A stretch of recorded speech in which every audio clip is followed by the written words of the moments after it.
بسم اللہ الرحمن الرحیم۔ السلام علیکم۔ جادوئی اور طلسمی کہانیوں کے لیے ہمارے چینل اردو کہانی نامہ کو سبسکرائب کر لیجئے، شکریہ۔ عمر و یار اور تاج خزانہ، ایپیسوڈ 4۔ ٹھیک ہے، اگر مجھے شہنشاہ افراد صاحب کے ساتھ ہی سامری طلسمات میں جانا ہے تو پھر میں اس کا کوئی کہا کیوں مانوں؟ میں کیوں ملکہ حیرت جادو کے ساتھ طلسم و شربہ جاؤں؟ مجھے اگر اس کی ضرورت ہے تو اسے بھی میری ضرورت ہے، اس لیے اسے یہاں آنا پڑے گا میرے پاس، اور اسے مجھے اس بات پر راضی کرنے کے لیے گڑ گڑانا پڑے گا کہ میں اس کی مدد کروں اور اس کے ساتھ سامری طلسمات میں جاؤں۔ عمر و یار نے غصیلے لہجے میں کہا۔ شہنشاہ افراد صاحب اسے گدھا سمجھتا تھا اور مجبوراً اس کے ساتھ طلسمات میں جانے کے لیے تیار ہوا تھا۔ سن کر عمر و یار کو واقعی غصہ آ گیا تھا، اس لیے اس نے شہنشاہ افراد صاحب کو اپنے سامنے بلا کر اسے زج کرنے کا فیصلہ کر لیا تھا۔ اس کی بات سن کر محافظ بونا سر ہلا کر رہ گیا۔ ظاہر ہے وہ اس کے سوا اور کر بھی کیا سکتا تھا۔ ٹھیک ہے، ساری باتیں میری سمجھ میں آ گئی ہیں، زمین میں واپس چلے جاؤ۔ میں ملکہ حیرت جادو کو پکارتا ہوں اور اس سے کہتا ہوں کہ وہ شہنشاہ افراد صاحب کو ساتھ لے کر یہاں میرے پاس آ جائے۔ عمر و یار نے کہا تو محافظ بونا نے اس بات میں سر ہلایا اور یک لخت غائب ہو گیا۔ عمر و یار کی زنبیل ایک لمحے کے لیے باری ہوئی اور پھر ہلکی ہو گئی۔ یہ اس بات کا ثبوت تھا کہ محافظ بونا واپس زنبیل میں چلا گیا ہے۔ ملکہ حیرت جادو، میں عمر و یار تمہیں پکار رہا ہوں۔ اگر شہنشاہ افراد صاحب مجھ سے ملنا چاہتا ہے تو اسے لے کر یہاں میرے پاس آ جاؤ۔ میں تمہارے ساتھ اس سے ملنے طلسم و شربہ نہیں جاؤں گا۔ اگر اسے مجھ سے کوئی بات کرنی ہے تو اسے تمہارے ساتھ یہاں میرے پاس آنا پڑے گا۔ اسے لے کر یہاں آ جاؤ۔ محافظ بونے کی زنبیل میں جاتے ہی عمر و یار نے چیخ چیخ کر ملکہ حیرت جادو کو پکارنا شروع کر دیا۔ وہ بار بار چیختا ہوا یہی الفاظ دہرا رہا تھا۔ پھر تھوڑی ہی دیر گزری ہوگی کہ اچانک عمر و یار کے سامنے ملکہ حیرت جادو اور شہنشاہ افراد صاحب نمودار ہو گئے۔ جو ہی شہنشاہ افراد صاحب کی نظریں عمر و یار پر پڑیں تو اس کے چہرے پر غصے اور نفرت کے تاثرات پھیل گئے، جبکہ اسے دیکھ کر عمر و یار کے ہونٹوں پر طنز یا مسکراہٹ ابھر آئی۔ میں تمہارے کہنے پر شہنشاہ افراد صاحب کو یہاں ہی لے آئی ہوں عمر و یار، ملکہ حیرت جادو نے عمر و یار کی طرف دیکھتے ہوئے کہا۔ اچھا کیا جو تم اس بدصورت اور بد شکل جادوگر کو یہاں لے آئی ہو، ورنہ میں اس کے کہنے پر اس سے ملنے طلسم و شربہ آتا تو خواہ مخواہ اسے دیکھ کر مجھے غصہ آ جاتا اور میں اس کے سر سے شہنشاہیت کا تاج اتار کر جوتے مارنا شروع ہو جاتا۔ عمر و یار نے کہا تو اس کی بات سن کر نہ صرف شہنشاہ افراد صاحب بلکہ ملکہ حیرت جادو کا چہرہ بھی غصے سے بگڑ گیا۔ یہ تم کیا بکواس کر رہے ہو عمر و یار؟ یہ مت بھولو کہ تمہارے سامنے طلسم و شربہ کا شہنشاہ افراد صاحب اور ملکہ حیرت جادو موجود ہیں۔ تم اس طرح ہماری توہین نہیں کر سکتے، ملکہ حیرت جادو نے غصیلے لہجے میں کہا۔ توہین ان کی جاتی ہے جن کی کوئی عزت ہوتی ہے۔ تم اپنے شوہر کی عزت کرتی ہو تو کرتی رہو، میں کیوں کروں اس کی یا تمہاری عزت؟ تم میرے سسرالی تو نہیں ہو؟ عمر و یار نے منہ بناتے ہوئے کہا تو شہنشاہ افراد صاحب کا چہرہ یک لخت لال ببوکا ہو گیا۔ اپنی اوقات میں رہو عمر و یار، تم ضرورت سے زیادہ بکواس کر رہے ہو، شہنشاہ افراد صاحب نے گرج کر کہا۔ میں ہمیشہ اپنی اوقات میں ہی رہتا ہوں، تم اپنی اوقات کی بات کرو، بد شکل جادوگر، اور بکواس میں نہیں تم کرتے ہو ہمیشہ، عمر و یار نے غصیلے لہجے میں کہا۔ ملکہ حیرت جادو، یہ سب کیا ہے؟ کیا ہم آپ کے کہنے پر اس بدبخت انسان سے اپنی توہین کرانے کے لیے آئے ہیں؟ شہنشاہ افراد صاحب نے ملکہ حیرت جادو پر الٹتے ہوئے کہا۔ عمر و یار کی باتوں پر ملکہ حیرت جادو کو بھی غصہ آ رہا تھا، لیکن وہ شہنشاہ افراد صاحب کی طرح جذباتی اور فوراً غصے میں آنے والی نہیں تھی، بلکہ ٹھنڈے مزاج کی عورت تھی۔ اس نے جو صورتحال بگڑتے دیکھی تو وہ شہنشاہ افراد صاحب کے سامنے آ گئی۔ یہ مذاق کر رہا ہے آقا، آپ اس کی باتوں کا برا نہ منائیں، آپ خاموش رہیں، میں اس سے بات کرتی ہوں، ملکہ حیرت جادو نے کہا تو شہنشاہ افراد صاحب اسے تیز نظروں سے گھورنے لگا۔ نہیں ملکہ حیرت جادو، تمہیں مجھ سے بات کرنے کی ضرورت نہیں ہے۔ تمہارا اور اس پاگل شہنشاہ کا یہاں آنا اور میری طرف خیر سگالی کے لیے ہاتھ بڑھانے کا مقصد کچھ میری سمجھ میں آ رہا ہے۔ تم دونوں ضرور کسی مصیبت میں مبتلا ہو، یہاں پھر ہو سکتا ہے کہ تمہاری بیٹی شہزادی سامان جادو نے پھر سے تمہیں تنگ کرنا شروع کر دیا ہو کہ وہ مجھ سے شادی کرنا چاہتی ہے۔ تم اسے سمجھا نہیں سکتے، اس لیے مجھے سمجھانے کے لیے آ گئے ہو، عمر و یار نے جان بوجھ کر بات بناتے ہوئے کہا۔ وہ انہیں یہ نہ بتانا چاہتا تھا کہ اسے شہنشاہ تاج اور ان کے اصل ارادوں کا علم ہو چکا ہے۔ او نہیں عمر و یار، ایسی بات نہیں، ہم نے شہزادی ساسان جادو کو واپس طلسم نگری اس کی دادی کے پاس بھیج دیا ہے، وہ اپنی دادی کے پاس خوش ہے۔ تم نے اسے شادی سے منع کر دیا تھا، اس لیے وہ بے حد اداس اور تم سے ناخوش ہے اور تمہارا نام اب تک نہیں لیتی۔ ملکہ حیرت جادو نے کہا، تو پھر تم دونوں مجھ سے کیا چاہتے ہو؟ صاف بتاؤ۔ عمرو یار نے منہ بنا کر کہا، تم نے کبھی سامری جادوگر کے خزانے کے بارے میں سنا ہے؟ ملکہ حیرت جادو نے کہا تو عمرو یار جان بوجھ کر حیرت سے اچھل پڑا، جیسے اس نے سامری جادوگر کے خزانے کے بارے میں پہلی بار سنا ہو۔ سامری جادوگر کا خزانہ؟ کیا مطلب؟ عمرو یار نے مصنوعی حیرت سے کہا، جس دور میں سامری جادوگر کی حکمرانی تھی، اس نے اپنے دور میں بے شمار دولت کٹھی کی تھی۔ اس نے مرنے سے پہلے اتنی دولت کٹھی کر لی تھی کہ اگر وہ اس دور میں ہوتا تو 10 بڑی سے بڑی ریاستیں خرید کر ان کا شہنشاہ بن جاتا۔ اس نے ساری دولت کٹھی کر کے ایک کنویں میں چھپا دی اور پھر اس نے خزانے اور کنویں کی حفاظت کے لیے سامری طلسمات بنا ڈالے تاکہ کوئی اس کے خزانوں تک نہ پہنچ سکے۔ سامری جادوگر کی زندگی نے اس کے ساتھ وفا نہ کی اور وہ ان خزانوں کا استعمال کیے بغیر ہلاک ہو گیا۔ اس کے ہلاک ہونے کے بعد اس کے طلسمات اور اس کے خزانے بھی غائب ہو گئے۔ اب صدیوں بعد شہنشاہ افراسیاب کو سامری جادوگر کے طلسمات اور اس کے خزانے کے بارے میں معلوم ہوا ہے۔ سامری جادوگر کے خزانے طلسمات میں گل سڑ رہے ہیں، اس لیے شہنشاہ افراسیاب نے یہ خزانے حاصل کرنے کا فیصلہ کیا ہے۔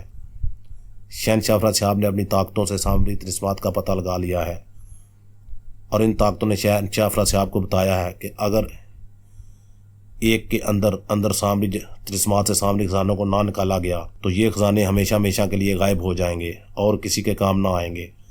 ان کی طاقتوں نے مزید بتایا ہے کہ شہنشاہ افراسیاب یہ خزانے اکیلے حاصل نہیں کر سکتے۔ سامری طلسمات کو فتح کرنے کے لیے ان کے ساتھ تمہارا رہنا ضروری ہے۔ سامری طلسمات کے 7 طلسم ہیں، جن میں سے 3 تم نے فتح کرنے ہیں اور 3 شہنشاہ افراسیاب سار کریں گے، اور پھر 7ویں طلسم میں تم دونوں مل کر ایک بڑے اور خوفناک طلسم کو ختم کرو گے۔ تب تم دونوں ایک ساتھ اس کنویں میں پہنچ جاؤ گے جہاں سامری جادوگر نے خزانے چھپا رکھے ہیں۔ چونکہ شہنشاہ افراسیاب یہ خزانے اکیلے حاصل نہیں کر سکتے، اس لیے انہوں نے تمہیں اپنے ساتھ طلسمات میں لے جانے کا فیصلہ کیا ہے۔ اس سلسلے میں یہ تم سے بات کرنے آئے ہیں، ملکہ حیرت جادو نے تفصیل بتاتے ہوئے کہا۔ اس نے جان بوجھ کر ساری بات الٹ دی تھی اور ان باتوں میں شہنشاہ تاج کا ذکر گول کر گئی تھی۔ اس کی باتیں سن کر عمرو یار دل ہی دل میں ہنس رہا تھا کہ وہ کسے احمق بنا رہی ہے۔ وہ ساری حقیقت جانتا ہے اور یہ بات عمرو یار کے علم میں بھی تھی کہ وہ شہنشاہ افراسیاب کی مدد کیے بغیر ان طلسمات کو سر نہیں کر سکتا، لیکن وہ یہ بات شہنشاہ افراسیاب اور ملکہ حیرت جادو کو نہیں بتانا چاہتا تھا۔ اس لیے وہ سارا بوجھ ان دونوں پر ڈالنا چاہتا تھا تاکہ وہ اسے کسی مرحلے پر مجبور نہ کر سکیں۔ اس کا مجھے کیا فائدہ ہوگا؟ ساری باتیں سن کر عمرو یار نے منہ بناتے ہوئے کہا، چونکہ تمہارے بغیر شہنشاہ افراسیاب اس کام کے لیے ادھورے ہیں، اس طرح تم بھی اکیلے سامری جادوگر کے طلسمات سار نہیں کر سکتے اور نہ خزانوں تک پہنچ سکتے ہو۔ لہذا تم دونوں کو ایک دوسرے کی مدد کرنی ہے اور ایک ساتھ طلسمات میں جا کر طلسمات کو ختم کرنا ہے اور خزانہ حاصل کرنا ہے۔ دونوں کا کام ایک جیسا ہے، اس لیے کنویں میں جتنا بھی خزانہ ہوگا اس میں سے آدھا تمہارا ہوگا اور آدھا ہمارا۔ ملکہ حیرت جادو نے اس کی طرف غور سے دیکھتے ہوئے کہا، اگر میں کہوں کہ مجھے خزانوں کی ضرورت نہیں ہے تو؟ عمرو یار نے الٹا اسے گورتے ہوئے کہا، تو تمہاری مرضی، ہم یہاں سے واپس چلے جائیں گے۔ زیادہ سے زیادہ کیا ہوگا، سامری جادوگر کے خزانے ہمیشہ کے لیے غائب ہو جائیں گے۔ ملکہ حیرت جادو نے لاپرواہی سے کہا، اور اس کی شاندار اداکاری دیکھ کر عمرو یار دل ہی دل میں اس کی تعریف کیے بغیر نہ رہ سکا۔ ملکہ حیرت جادو واقعی بے حد چلاک تھی۔ اس نے اپنے چہرے پر ایسا کوئی تاثر پیدا نہ کیا تھا کہ انہیں خزانوں کی ضرورت ہے یا وہ کسی اور مقصد کے لیے سامری کے طلسمات میں جانا چاہتے ہیں۔ ٹھیک ہے، سامری جادوگر کے خزانے غائب ہوتے ہیں تو ہو جائیں، مجھے ان کا کوئی لالچ نہیں ہے اور مجھے اس بات کا بھی کوئی شوق نہیں ہے کہ میں بلا وجہ دوسروں کے طلسمات میں گھستا رہوں اور خواہ مخواہ کی تکلیفیں اٹھاتا پھروں۔ میں اب ان سب کاموں سے تنگ آ گیا ہوں، اس لیے میرا ایسا کوئی ارادہ نہیں ہے کہ میں شہنشاہ افراسیاب کے لیے یا خزانوں کے لیے سامری جادوگر کے طلسمات میں جاؤں۔ اگر تم دونوں کو خزانوں کی ضرورت ہے تو تم دونوں چلے جاؤ سامری جادوگر کے طلسمات میں، مجھے کوئی ضرورت نہیں ہے وہاں جانے کی۔ عمرو یار نے بھی لاپرواہی کا مظاہرہ کرتے ہوئے کہا تو ملکہ حیرت جادو اور شہنشاہ افراسیاب نے بے اختیار ہونٹ بھیج دیے۔ کیا یہ تمہارا آخری فیصلہ ہے؟ شہنشاہ افراسیاب نے اسے تیز نظروں سے گھورتے ہوئے کہا۔ ہاں، عمرو نے کہا۔ کیا تم ان خزانوں کو حاصل نہیں کرنا چاہتے؟ ملکہ حیرت جادو نے کہا، نہیں، میں اب بوڑھا ہوتا جا رہا ہوں، میرے پاس پہلے ہی بہت سے خزانے ہیں، مزید خزانے حاصل کر کے میں کیا کروں گا؟ میری تو اولاد بھی نہیں ہے کہ خزانے ان کے کام آ سکیں۔ آخر میں یہی ہونا ہے جو سامری جادوگر کے خزانوں کے ساتھ ہو رہا ہے۔ میں مر گیا تو میرے بعد میرے خزانے بھی کسی کے کام نہ آئیں گے اور اسی طرح گل سڑ کر ختم ہو جائیں گے۔ عمر یار نے بیزاری سے کہا، اوہ، اس کا مطلب ہے کہ ہم نے تمہارے پاس آ کر غلطی کی۔ ہم نے تو سوچا تھا کہ سامری جادوگر کے آدھے خزانے تمہیں مل جائیں گے اور آدھے ہم لے لیں گے تو ہماری زندگیاں بدل جائیں گی، لیکن تمہیں ان خزانوں کی ضرورت نہیں ہے تو ٹھیک ہے، ہم واپس چلے جاتے ہیں۔ آئیں شہنشاہ، واپس چلتے ہیں۔ ملکہ حیرت جادو نے ایک طویل سانس لیتے ہوئے کہا۔ رکو ملکہ حیرت جادو، شہنشاہ افراسیاب نے کہا تو ملکہ حیرت جادو رک گئی۔ عمرو یار، کیا سچ میں تم سامری جادوگر کے خزانے حاصل نہیں کرنا چاہتے یا تمہارے دل میں کوئی اور بات ہے؟ شہنشاہ افراسیاب نے عمرو یار کی طرف غور سے دیکھتے ہوئے کہا۔ کیا مطلب، میرے دل میں اور کیا بات ہو سکتی ہے؟ عمرو نے چونک کر کہا۔ میں تمہاری رگ رگ سے واقف ہوں عمرو یار، خزانوں کا سن کر تم پاگل ہو جاتے ہو اور خزانے حاصل کرنے کے لیے تم جہنم میں بھی کود پڑنے کے لیے تیار ہو جاتے ہو۔ اب بھی میں تمہارے ساتھ تمہارے چہرے پر ان خزانوں کی چمک اور اس کی خوشی دیکھ رہا ہوں۔ تمہارا چہرہ صاف بتا رہا ہے کہ تم یہ خزانے حاصل کرنے کے لیے انتہائی بےتاب ہو، لیکن تم جان بوجھ کر انکار کر رہے ہو تاکہ ہم تمہاری کسی بات پر مجبور ہو جائیں، اور یہ مجبوری ظاہر ہے آدھے خزانے کے حوالے سے ہی ہو سکتی ہے۔ ہو سکتا ہے تم چاہتے ہو سامری خزانہ تمہیں آدھے سے زیادہ دے دیا جائے، اس لیے تم جان بوجھ کر ہم سے ایسی باتیں کر رہے ہو کہ تمہیں خزانوں سے کوئی مطلب نہیں ہے۔ شہنشاہ افراسیاب نے کہا تو عمرو یار اس کی ذہانت پر اشش کر اٹھا۔ واقعی شہنشاہ افراسیاب نے اس کے دل کی بات بھانپ لی تھی۔ وہ سارا خزانہ حاصل کرنا چاہتا تھا، اس خزانے سے وہ انہیں پھوٹی کوڑی بھی نہ دینا چاہتا تھا، اس لیے وہ جان بوجھ کر ان کے سامنے خزانہ نہ حاصل کرنے کا کہہ رہا تھا۔ چلو مان لیا ایسا ہی ہے، تو کیا تم میری یہ بات مان جاؤ گے؟ عمرو یار نے مسکراتے ہوئے کہا۔ کون سی بات؟ ملکہ حیرت جادو نے کہا۔ یہیں کے خزانے کے 3 حصے ہوں گے، 2 حصے میرے اور 1 حصہ افراسیاب کا۔ عمرو یار نے کہا تو ملکہ حیرت جادو اور شہنشاہ افراسیاب نے بے اختیار ہونٹ بھینچ لیے۔ یہ زیادتی ہے، طلسمات میں جا کر ہم دونوں نے ایک جیسا کام کرنا ہے۔ جو مشکلیں اور تکلیفیں تمہیں اپنے حصے کے 3 طلسمات میں آئیں گی، ان سے مجھے بھی اسی طرح سے گزرنا ہوگا۔ دونوں کی محنت برابر ہوگی تو خزانہ بھی برابر برابر ہونا چاہیے۔ شہنشاہ افراسیاب نے کہا، یہ سب میں نہیں جانتا، اگر میری بات مان سکتے ہو تو بولو، نہیں تو تم دونوں جا سکتے ہو، عمرو نے لاپرواہی سے کہا۔ تو شہنشاہ افراسیاب اور ملکہ حیرت جادو اسے گور کر رہ گئے۔ ہم سچ مچ واپس چلے جائیں گے عمرو یار، شہنشاہ افراسیاب نے گرا کر کہا۔ تو جاؤ، میں نے کب روکا ہے تمہیں؟ عمرو یار نے ہنس کر کہا تو شہنشاہ افراسیاب دانت کچکچا کر رہ گیا۔ وہ عمرو یار ہی کیا جو آسانی سے ان کے قابو آ جاتا۔ وہ جانتا تھا کہ شہنشاہ افراسیاب اور ملکہ حیرت جادو نہیں جائیں گے، اور ایسا ہی ہوا۔ شہنشاہ، ہم سامری جادوگر کا خزانہ اس طرح ضائع نہیں ہونے دیں گے۔ عمرو یار اگر ہم سے دگنا خزانہ حاصل کرنا چاہتا ہے تو ٹھیک ہے، آپ اس کی بات مان لیں، ہمارے حصے میں جو خزانہ آئے گا وہ بھی کم نہیں ہے، ملکہ حیرت جادو نے کہا۔ ٹھیک ہے، آپ کہہ رہی ہیں تو ہم آپ کی بات مان لیتے ہیں۔ چلو عمرو یار، ہمیں منظور ہے، خزانے کے 2 حصے تم لے لینا اور 1 حصہ ہم لے لیں گے، لیکن اس خزانے کو سامری طلسمات میں نہیں رہنا چاہیے، بس۔ شہنشاہ افراسیاب نے کہا تو عمرو یار دل ہی دل میں ہنس پڑا۔ اب آیا ہے اونٹ پہاڑ کے نیچے، تم ایک بار میرے ساتھ چلو تو صحیح، میں تم سے تمہارے حصے کا خزانہ بھی چھین لوں تو میرا نام عمرو یار نہیں، عمرو یار نے بڑبڑاتے ہوئے کہا۔ کیا کہا تم نے؟ ملکہ حیرت جادو نے چونک کر کہا، جیسے اس نے عمرو یار کی بڑبڑاہٹ سن لی ہو۔ کچھ نہیں، عمرو یار نے کہا، تو آؤ پھر ہم دونوں ابھی اسی وقت سامری طلسمات میں چلتے ہیں، تاکہ جتنی جلدی ممکن ہو سکے ہم ان طلسمات کو تباہ کر کے خزانے کے کنویں تک پہنچ سکیں۔ شہنشاہ افراسیاب نے کہا، ٹھیک ہے، مجھے کوئی اعتراض نہیں، چلو۔ عمرو نے کہا۔ وہ خود بھی جلد سے جلد سامری طلسمات میں جانے اور وہاں سے سامری خزانہ حاصل کرنے کے لیے بےتاب ہو رہا تھا، اس لیے اس نے شہنشاہ افراسیاب کی بات مان لی۔ ملکہ حیرت جادو، شہنشاہ افراسیاب نے ملکہ حیرت جادو سے مخاطب ہو کر کہا۔ حکم آقا، ملکہ حیرت جادو نے مؤدبانہ لہجے میں کہا، آپ طلسم اوشربا واپس لوٹ جائیں۔ طلسم اوشربا اور محل کی ساری ذمہ داری اب آپ پر ہے۔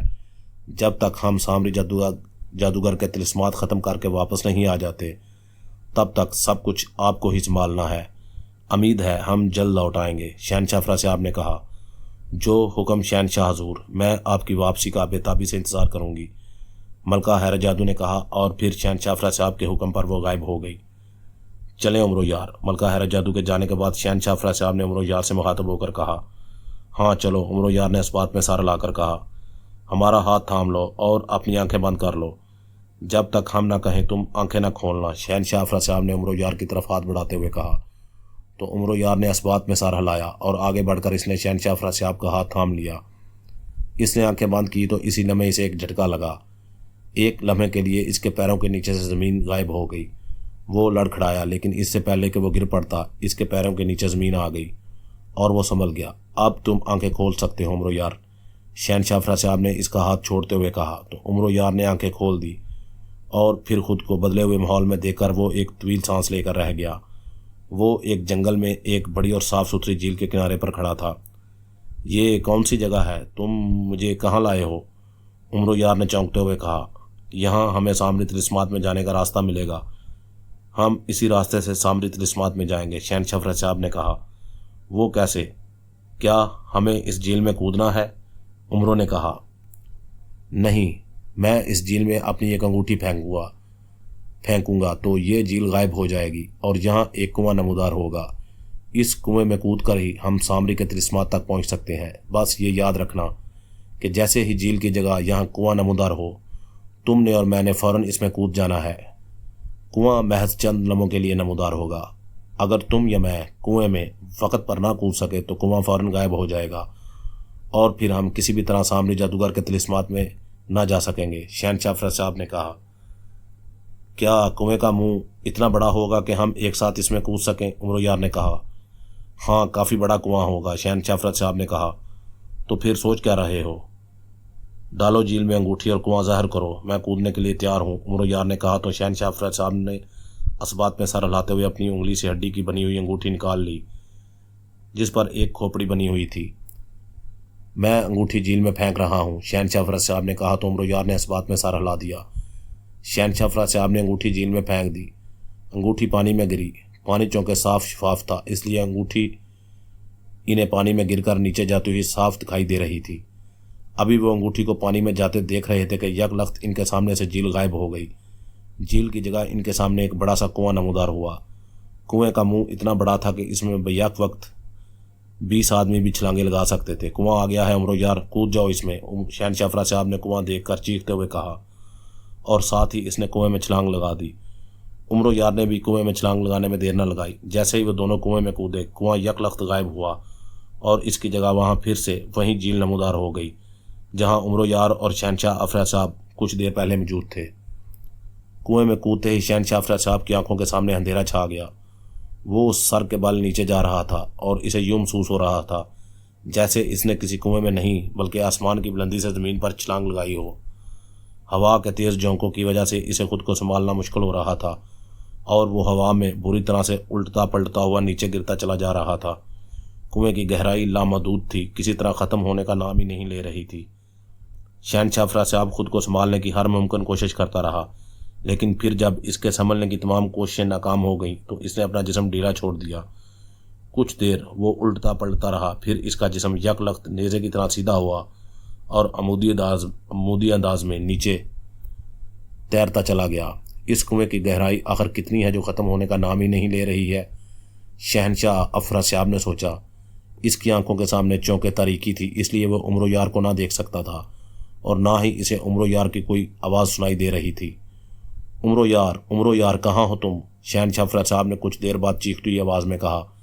اس کی آواز ہر طرف لہراتی چلی گئی لیکن جواب میں اسے عمرو یار کی آواز نہ سنائی دی۔ عمرو یار، کیا تم زندہ ہو؟ کیا تم میری آواز سن رہے ہو؟ شہنشاہ افرا صاحب نے ایک بار پھر چیختے ہوئے کہا، لیکن عمرو یار کی جواب میں کوئی آواز نہ آئی تو وہ پریشان ہو گیا۔ لگتا ہے خود کو اس قدر گہرائی میں گرتا پا کر عمرو یار خوف سے بے ہوش ہو گیا ہے، اسی لیے وہ میری بات کا کوئی جواب نہیں دے رہا ہے، شہنشاہ افرا صاحب نے کہا۔ وہ اسی طرح کافی دیر تک نیچے گرتا رہا، پھر اچانک اس کے جسم کو ایک زوردار جھٹکا لگا اور اسے یوں محسوس ہوا جیسے کسی آہنی پنجے نے اسے دبوچ لیا ہو۔ ارے کون ہے؟ شہنشاہ افرا صاحب نے بکھلائے ہوئے لہجے میں کہا، لیکن اسے کوئی آواز نہ آئی۔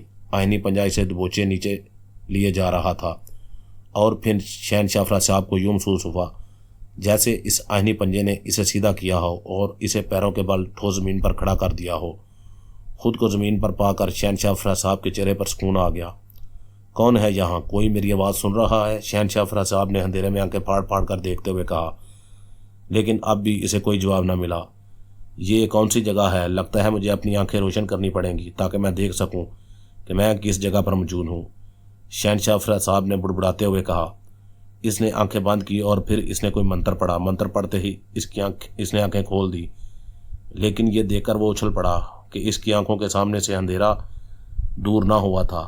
حالانکہ منتر پڑھ کر اس کی آنکھیں روشن ہو جاتی تھی اور وہ گپ اندھیرے میں بھی یوں دیکھ سکتا تھا جیسے وہ دن کے اجالے میں دیکھتا تھا۔ یہ کیا، میری آنکھیں روشن کیوں نہیں ہوئی ہیں؟ شہنشاہ افراد صاحب نے حیرت بھرے لہجے میں کہا۔ اس نے ایک بار پھر آنکھیں بند کیں اور پھر منتر پڑھا۔ منتر پورا ہوتے ہی اس نے آنکھیں کھولی، لیکن اس کی آنکھوں کے سامنے اندھیرا ہی مسلط رہا۔ وہ بار بار آنکھیں بند کر کے منتر پڑھتا اور آنکھیں کھولتا، لیکن اس کی ہر کوشش ناکام جا رہی تھی۔ کوشش کے باوجود اس کی آنکھوں کے سامنے سے اندھیرا دور نہ ہو رہا تھا اور وہ اندھوں کی طرح ہاتھ پاؤں مار رہا تھا۔ کوئی ہے یہاں، کوئی ہے کیا؟ کوئی میری آواز سن رہا ہے؟ شہنشاہ افراد صاحب نے چیختے ہوئے کہا۔ میں ہوں یہاں۔ اچانک شہنشاہ افراد صاحب کو اپنے سامنے سے پھنکارتی ہوئی آواز سنائی دی، تو اچانک آواز سن کر شہنشاہ افراد صاحب بکھلا گیا اور اچھل کر کئی قدم پیچھے ہٹ گیا۔ کک کون ہو تم؟ شہنشاہ افراد صاحب نے آنکھیں پھاڑتے ہوئے کہا۔ اندھیرا آواز سنائی دی تو شہنشاہ افراد صاحب چونک پڑا۔ اندھیرا کیا مطلب؟ شہنشاہ افراد صاحب نے حیرت بھرے لہجے میں کہا۔ تم اس وقت سامری جادوگر کے طلسمات میں ہو اور یہ پہلا طلسم ہے جہاں اندھیرا ہے، اور یہ اندھیرا میری وجہ سے ہے۔ تم لاکھ کوشش کر لو، جتنے مرضی منتر پڑھو یا پھر کوئی بھی طریقہ استعمال کر لو، لیکن تم یہاں سے مجھے دور نہیں کر سکو گے، اور جب تک میں نہیں جاؤں گا تمہاری آنکھیں روشن نہیں ہوں گی اور تم یہاں کچھ بھی نہ دیکھ سکو گے۔ اس آواز نے کہا۔ تو پھر میں کیسے دیکھ سکوں گا؟ شہنشاہ افراد صاحب نے کہا۔ اگر تم اس طلسم کو دیکھنا چاہتے ہو اور اسے سر کرنا چاہتے ہو تو پھر میرے ایک سوال کا جواب دینا ہوگا۔ جواب دو۔ کون سا سوال؟ شہنشاہ افراد صاحب نے کہا۔ میں جو بھی سوال کروں گا تمہیں جلد سے جلد میرے سوال کا جواب دینا ہے۔ تمہارا جواب درست ہوا تو تمہاری آنکھوں کے سامنے سے تاریکی چھٹ جائے گی اور تمہارے سامنے سامری جادوگر کا طلسم کھل جائے گا۔ طلسم کیا ہے اور تمہیں کیا کرنا ہے، یہ طلسم کھلتے ہی تمہیں معلوم ہو جائے گا، اور اگر تم نے میرے سوال کا صحیح جواب نہ دیا تو تم اس طریقے سے کبھی نہ نکل سکو گے، ہمیشہ کے لیے یہاں قید ہو جاؤ گے۔ نہ تو کوئی تمہاری آواز سنے گا اور نہ ہی یہاں کوئی تمہاری مدد کے لیے آئے گا۔ اندھیرے نے جواب دیتے ہوئے کہا۔ ٹھیک ہے، اپنا سوال بتاؤ۔ شہنشاہ افراد صاحب نے فوراً خود کو سنبھالتے ہوئے کہا۔ تم چونکہ طلسم اشربا کے شہنشاہ ہو اور اس دور کے بہت بڑے جادوگر ہو، اس لیے میں تم سے مشکل سوال نہیں پوچھوں گا، لیکن تم سے جو بھی سوال کیا جائے گا تمہیں اس کا صحیح جواب دینا پڑے گا۔ اندھیرے نے جواب دیا۔ ٹھیک ہے، پوچھو، کیا پوچھنا ہے؟ شہنشاہ افراد صاحب نے کہا۔ یہ بتاؤ کہ اس اندھیرے میں میرے علاوہ اور کون موجود ہے؟ اندھیرے نے پوچھا۔ تمہارے علاوہ اور کون ہے یہاں؟ یہ میں کیسے بتا سکتا ہوں، مجھے تو کچھ دکھائی ہی نہیں دے رہا ہے، شہنشاہ افراد صاحب نے حیرت بھرے لہجے میں کہا۔ اس کے باوجود تمہیں بتانا پڑے گا کہ میرے ساتھ اور کون ہے، اندھیرے نے گھرا کر کہا تو شہنشاہ افراد صاحب بکھلا گیا۔ میں کیسے بتاؤں، مجھے تو تم بھی دکھائی نہیں دے رہے ہو، شہنشاہ افراد صاحب نے پریشانی کے عالم میں کہا۔ وہ اندھیرے میں آنکھیں پھاڑ پھاڑ کر دیکھنے کی کوشش کر رہا تھا، لیکن وہاں اتنی تاریکی تھی کہ ہاتھ کو ہاتھ تک سجائی نہ دیتا تھا، اس لیے شہنشاہ افراد صاحب کو بھلا کیا دکھائی دے سکتا تھا۔ میں یہاں اکیلا نہیں ہوں شہنشاہ افراد صاحب، میرے ساتھ یہاں کوئی اور بھی موجود ہے۔ بتاؤ کون ہے وہ، اس کا نام بتاؤ جلدی، ورنہ میں یہاں سے چلا جاؤں گا، اندھیرے نے انتہائی سخت لہجے میں کہا تو شہنشاہ افراد صاحب کا رنگ اڑ گیا۔ وہ پاگلوں کی طرح ادھر ادھر دیکھنے لگا۔ میں تم سے آخری بار پوچھ رہا ہوں شہنشاہ افراد صاحب، میرے سوال کا جواب دو، میرے ساتھ یہاں کون موجود ہے؟ اندھیرے نے اس بار انتہائی گرجدار لہجے میں کہا۔ تمہارے ساتھ میں ہوں، شہنشاہ افراد صاحب نے پریشانی کے عالم میں کہا تو وہاں یک لخت خاموشی چھا گئی۔ کہاں ہو تم؟ کیا تم غائب ہو گئے ہو؟ شہنشاہ افراد صاحب نے وہاں خاموشی ہوتے ہی خوف بھرے لہجے میں کہا۔ نہیں، میں یہی ہوں، مجھے تمہارا جواب مل گیا ہے شہنشاہ افراد صاحب، اور تمہارا جواب درست ہے، اس لیے میں یہاں سے جا رہا ہوں۔ اب تمہارے سامنے سامری جادوگر کے طلسمات کا پہلا طلسم کھلے گا۔ اس طلسم میں کیا ہے اور تمہیں اسے کیسے سر کرنا ہے، یہ تمہیں بتا دیا جائے گا۔ آواز آئی۔ میرا جواب درست ہے؟ کیا مطلب، میں نے کون سا جواب دیا ہے؟ شہنشاہ افراد صاحب نے چونک کر کہا۔ میں نے پوچھا تھا کہ میرے علاوہ یہاں کون موجود ہے، اور تم نے اپنا نام لے کر بتایا ہے کہ میرے ساتھ تم یعنی شہنشاہ افراد صاحب موجود ہے۔ یہی میرے سوال کا اصل جواب تھا، اندھیرے نے جواب دیا، اور پھر اسی لمحے تیز زناٹے دار آواز سنائی دی اور اس کے ساتھ ہی وہاں سے یک لخت تاریکی چڑھتی چلی گئی۔ ہر طرف تیز روشنی پھیل گئی۔ روشنی اتنی تیز تھی کہ شہنشاہ افراد صاحب کو اپنی آنکھیں چندیائی ہوئی محسوس ہونے لگی۔ اس نے فوراً آنکھیں موند لی اور پھر اس نے تھوڑی دیر بعد آنکھیں کھولی، اور جب اس کی آنکھیں روشنی میں دیکھنے کے قابل ہوئیں تو وہ یکلخت اچل پڑا۔ اس کی آنکھیں خوف سے پھیلتی چلی گئی۔ اس کے سامنے ایک ہولناک منظر تھا، ایسا منظر جسے دیکھ کر اس کے حقیقتاً ہوش اڑ گئے تھے۔ کنویں میں کودتے ہی عمرو یار کو یوں لگا جیسے کسی نے اسے یکلخت دبوچ لیا ہو اور اسے زمین پر پیروں کے بل کھڑا کر دیا ہو۔ اس کنویں کی تہہ میں پہنچنے میں دیر نہ لگی تھی۔ اس کی آنکھوں کے سامنے بھی اندھیرا تھا۔ عمرو یار احتیاطاً اپنی جگہ پر کھڑا رہا، جیسے وہ پہلے یہ جاننا چاہتا ہو کہ وہ کہاں پر موجود ہے۔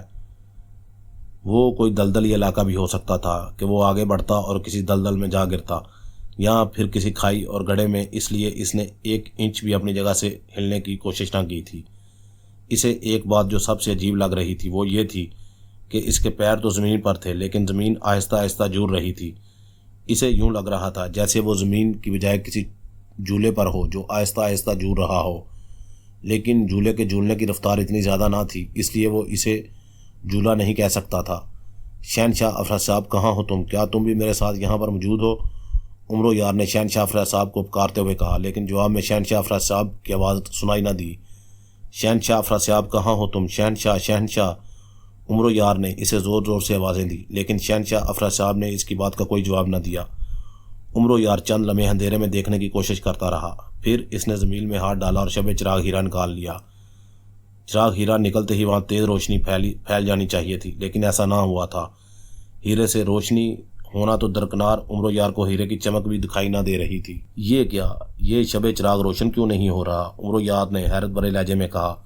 اس نے ہاتھ میں پکڑے ہوئے ہیرے کو زور سے جھٹکا دیا، لیکن وہ اسی طرح تاریک رہا۔ شاید میں نے شب چراغ ہیرے کی جگہ زمین سے کوئی اور ہیرا نکال لیا ہے، عمرو یار نے بڑبڑاتے ہوئے کہا۔ اس نے ہیرا زمین میں ڈالا اور پھر اس نے دل ہی دل میں کہا کہ زمین میں موجود شب چراغ ہیرا اس کے ہاتھ میں آ جائے۔ اس کی زمین کی یہی خاصیت تھی کہ اسے جس چیز کی ضرورت ہوتی تھی وہ زمین میں ہاتھ ڈالتا تھا اور صرف دل میں اس چیز کا تصور کرتا تھا اور وہ چیز فوراً اس کے ہاتھ میں آ جاتی تھی۔ اس لیے اسے زمین میں جھانک کر دیکھنے اور کوئی بھی چیز ڈھونڈ کر نکالنے کی ضرورت ہی نہ پڑتی تھی۔ مجھے شب چراغ ہیرا چاہیے، عمرو یار نے زمین میں ہاتھ لہراتے ہوئے کہا۔ اسی لمحے اس کے ہاتھ میں ایک ٹھوس ہیرا آ گیا۔ اس نے ہیرا باہر نکالا، لیکن اب بھی وہی مسئلہ رہا۔ ہیرا اس کے ہاتھ میں تھا، لیکن اس میں چمک نہ تھی اور نہ ہی وہاں روشنی ہوئی تھی۔ یہ کیا اسرار ہے؟ یہاں شب چراغ ہیرا روشن کیوں نہیں ہو رہا ہے؟ عمرو یار نے حیرت بھرے لہجے میں کہا۔ اس نے شب چراغ ہیرا زمین میں ڈالا اور اس کی جگہ زمین سے روشن مشعل نکال لی۔ مشعل نکال کر اس نے اپنے منہ کے پاس کی اور اس پر زور سے پھونک مار دی۔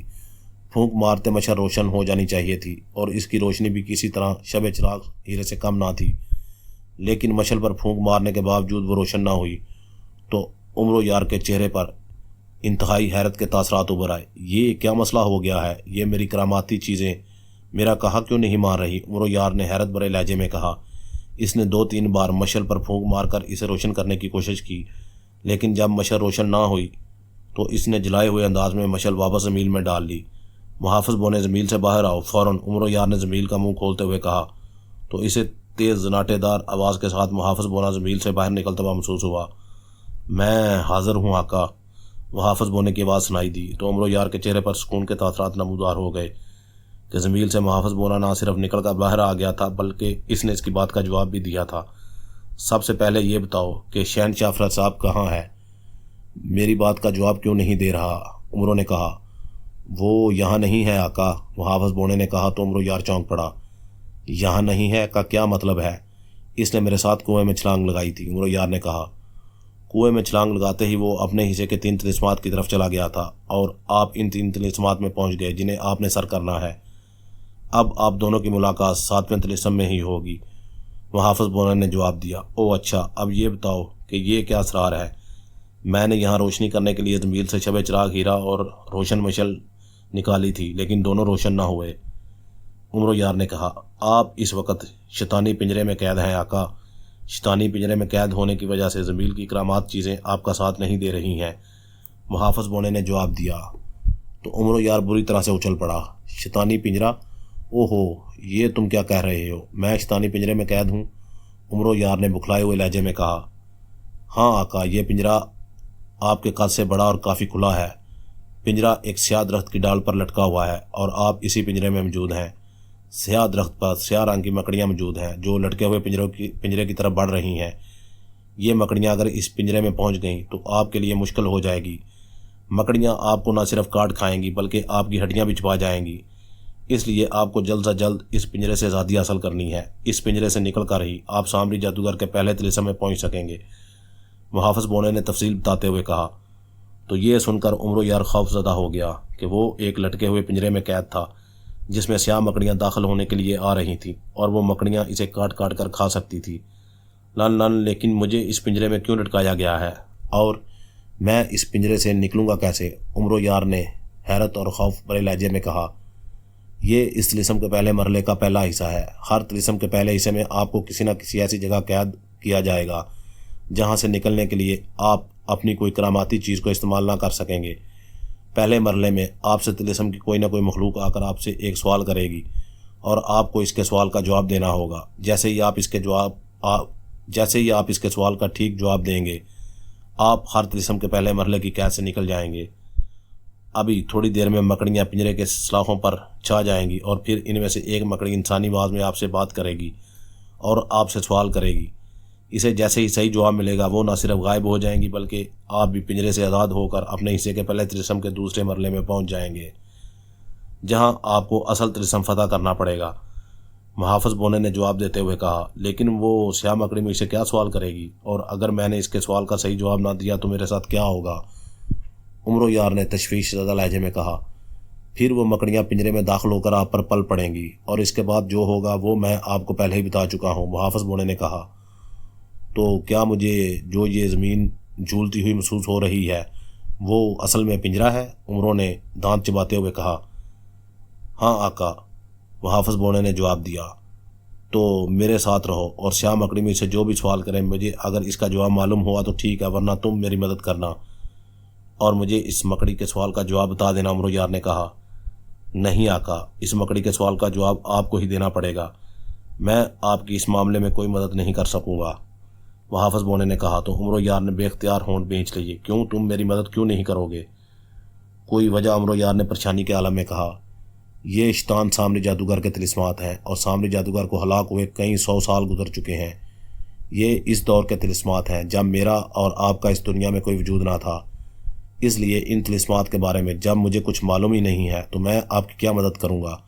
میں اسی صورت میں آپ کی مدد کر سکوں گا جب آپ کے سامنے اصل طلسم کھلے گا۔ اس طلسم میں کیا ہوگا اور اسے آپ کیسے سر کر سکیں گے، اسے دیکھنے کے بعد ہی میں آپ کو فائدہ پہنچا سکوں گا، اس سے پہلے نہیں۔ اور طلسمات کے پہلے مرحلے میں سوالات کے جوابات دینے میرے بس کی بات نہیں ہے۔ یہ آپ کی ذہانت پر منحصر ہوگا کہ آپ کس سوال کا کیا جواب دیتے ہیں، محافظ بونے نے کہا۔ ہو نہ ہو، طلسمات کی دنیا میں آنے کے بعد تم اکثر اس طرح سے بدل جاتے ہو اور مجھے فائدہ کم اور نقصان زیادہ پہنچاتے ہو اور سب کچھ مجھ پر چھوڑ دیتے ہو۔ اگر ایسا ہی کرنا ہوتا ہے تو پھر مجھے تمہیں بلانے کا کیا فائدہ، عمرو یار نے منہ بنا کر کہا۔ اب کیا کروں آقا، میں آپ کا غلام ہوں اور ایک بونا ہی تو ہوں، مجھ سے جو ممکن ہوتا ہے کر دیتا ہوں، جو بات میرے بس سے بھی باہر ہو بھلا اس کے لیے میں کیا کر سکتا ہوں، محافظ بونے نے جواب دیا۔ تو عمرو یار ایک طویل سانس لے کر رہ گیا۔ اچانک اسے خیال آیا، اس نے فوراً زمین میں ہاتھ ڈالا اور زمین سے سلیمانی سرما نکال لیا۔ اس نے سرما دانی سے سرمچوں کی مدد سے اپنی آنکھوں میں سرما لگایا تو یہ دیکھ کر اس کی مسرت کی انتہا نہ رہی کہ سلیمانی سرما لگاتے ہی اس کی آنکھیں روشن ہو گئی تھیں اور اسے اب اندھیرے میں بھی دن کے اجالے جیسا دکھائی دے رہا تھا۔ اور یہ دیکھ کر وہ واقعی خوف زدہ ہو کر رہ گیا کہ وہ ایک میدان میں موجود تھا جہاں سیاہ رنگ کا ایک عجیب و غریب درخت تھا۔ درخت کسی دیو کی طرح بے حد لمبا، موٹا اور پھیلا ہوا تھا۔ اس کی شاخوں کے ٹیڑھے میڑھے پتوں کے ہاتھ بنے ہوئے تھے اور اس پر ایک پتا بھی دکھائی نہ دے رہا تھا۔ اس کی ایک بڑی سی شاخ کسی لمبے ہاتھ کی طرح پھیلی ہوئی تھی جس پر سیاہ رنگ کا ایک بڑا سا پنجرا لٹکا ہوا تھا۔ پنجرا موٹی موٹی سلاخوں کا بنا ہوا تھا اور اس پر لگی سلاخیں اس قدر تنگ تھی کہ عمرو یار جیسا دبلا پتلا انسان بھی ان کے درمیان سے باہر نہ نکل سکتا تھا۔ درخت پر سینکڑوں کی تعداد میں مینڈکوں سے بھی بڑی سیاہ رنگ کی مکڑیاں رینگ رہی تھیں جو درختوں کی شاخوں سے ہوتی ہوئی اس کے پنجرے کی سلاخوں تک آ رہی تھی اور سلاخیں ان مکڑیوں سے بھرتی جا رہی تھی۔ ارے باپ رے، یہ مکڑیاں تو واقعی بڑی خوفناک ہے اور ان کی تعداد اتنی زیادہ ہے کہ یہ مجھے لمحوں میں چٹ کر سکتی ہیں، عمرو یار نے خوف بھرے لہجے میں کہا۔ ہاں آقا، محافظ بونے نے جواب دیا جو اس کے کاندھے پر آ کر بیٹھ گیا تھا۔ میں حاضر غائب ہونے والی انگوٹھی پہن لوں تو کیا اس کے ذریعے اس پنجرے سے غائب ہو کر نکل سکتا ہوں، عمرو یار نے پوچھا۔ نہیں آقا، اس پنجرے سے آزاد ہونے کے لیے آپ کو ان مکڑیوں کے سوال کا جواب دینا پڑے گا۔ سوال کا جواب دیے بغیر آپ کسی بھی طرح اس پنجرے سے نہیں نکل سکیں گے۔ سامری جادوگر نے یہ طلسم ایسا ہی بنایا ہے، وہ چونکہ مر چکا ہے، اس لیے اس کے طلسم میں کوئی رد و بدل نہیں ہو سکتا، ورنہ پنجرے سے غائب کر کے میں بھی آپ کو نکال سکتا تھا، محافظ بونے نے کہا۔ تو عمر و یار نے ہونٹ بیچ لیے۔ سیاہ مکڑیاں پنجرے کی تمام صلاحوں پر پھیلتی جا رہی تھی اور اب عمر و یار کو پنجرے کی ایک صلاح بھی خالی دکھائی نہ دے رہی تھی۔ اچانک عمر و یار کو ایک چیختی ہوئی انسانی آواز سنائی دی۔ آواز بے حد عجیب اور بریک سی تھی، لیکن عمر یار کو ایسا لگ رہا تھا جیسے چیختی ہوئی یہ آواز اس کے کانوں میں زبردستی گھس رہی ہو۔ عمر بکھلا گیا۔ ارے باپ رے، یہ کون چیخا ہے؟ عمر یار نے بکھلائے ہوئے لہجے میں کہا۔ ایک مکڑی آپ سے مخاطب ہوئی ہے آقا، اس کے کاندھے پر بیٹھے محافظ بونے نے کہا۔ تو عمر یار چونک پڑا۔ میں تتانی ہوں عمر یار، اس طلسم کے پہلے مرلے کی محافظ۔ تم اس وقت موت کے پنجرے میں قید ہو۔ اگر تم اس پنجرے سے رہائی حاصل کرنا چاہتے ہو تو تمہیں میرے ایک سوال کا جواب دینا ہوگا۔ تم نے صحیح جواب دیا تو نہ صرف تمہاری جان بچ جائے گی بلکہ تمہیں اس پنجرے سے بھی رہا کر دیا جائے گا، ورنہ اس پنجرے میں سیاہ مکڑیوں کا سلاب آ جائے گا جو تمہاری بوٹی بوٹی الگ کر کے تمہیں کھا جائیں گی، تمہاری ہڈیاں بھی سلامت نہیں رہیں گی، اس چیختی ہوئی آواز نے کہا۔ اوہ، سوال بتاؤ عمر یار نے کہا۔ وہ پنجرے کی صلاحوں پر کل بلاتی ہوئی سیاہ مکڑیوں کو دیکھ کر واقعی خوفزدہ ہو رہا تھا۔ تم جس پنجرے میں قید ہو، اس پنجرے کی 70 سلاخیں ہیں، ہر سلاخ پر 70 تتانیاں موجود ہیں۔ ان سلاخوں پر چمٹی ہوئی چند تتانیاں غائب ہو جائیں گی۔ تمہاری آنکھوں کے سامنے اندھیرا ہے، لیکن اس کے باوجود تم نے بتانا ہے کہ تمہارے پنجرے کی 70 سلاخوں پر کل کتنی تتانیاں باقی ہیں۔ اگر تم نے صحیح تعداد بتا دی تو تم جیت جاؤ گے، ورنہ ہار کی صورت میں موت تمہارا مقدر بنے گی۔ سیاہ مکڑی نے اسی طرح سے چیختے ہوئے کہا۔ کیا مطلب؟ یہ کیسا سوال ہے؟ عمر یار نے حیرت بھرے لہجے میں کہا۔ آقا، اس نے آپ سے بہت آسان سوال کیا ہے۔ ان کا خیال ہے کہ آپ اندھیرے میں نہیں دیکھ سکتے، اس لیے آپ کو یہ نظر ہی نہیں آئے گا کہ پنجرے کی صلاحوں سے کتنی تتانیاں، میرا مطلب ہے سیاہ مکڑیاں غائب ہوں گی۔ آپ نے غائب ہونے والی مکڑیوں اور باقی رہ جانے والی مکڑیوں کی تعداد گننی ہے اور بس۔ محافظ بونے نے مسرت بھرے لہجے میں جواب دیا۔ آہستہ بولو، کہیں یہ تمہاری بات نہ سن لے۔ عمر یار نے کہا۔ آپ بے فکر رہیں آقا، یہ میری آواز نہیں سن سکتی اور نہ مجھے دیکھ سکتی ہیں، محافظ بونے نے کہا۔ تو عمر یار نے پرسکون انداز میں سر ہلا دیا۔ اسی لمحے عمر یار نے سلاخوں پر چمٹی ہوئی مکڑیوں کو غائب ہوتے دیکھا۔